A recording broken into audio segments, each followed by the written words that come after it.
And Ted is meant to be,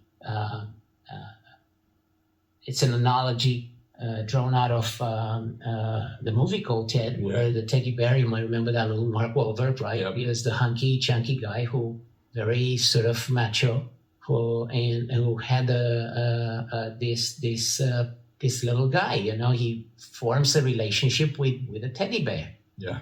A teddy bear with a foul mouth, I might add, but nonetheless, he was a funny teddy bear. Yeah. But there's something about their relationship, and he talks a lot about how the main character learns to rely on his friend and on his friend's advice. So Ted needs to become your best friend.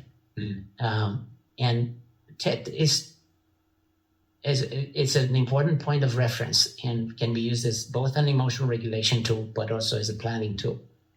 What does TED stand for in this case? T, tired. E,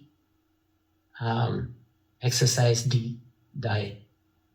You need to investigate yourself and understand your actions on a daily basis. Understand what's making you feel not only dependent, but also unregulated, dysregulated. Because when you are dependent, you develop an emotional deregulation. You start experiencing cravings. You start experiencing arousal. And you try to calm that arousal down with moving towards your stimulus, your drug of choice, in order to calm the craving down. So you become emotionally dysregulated. So affect dysregulation and stress is at the core of any addiction, whether it's porn or substances. Yeah.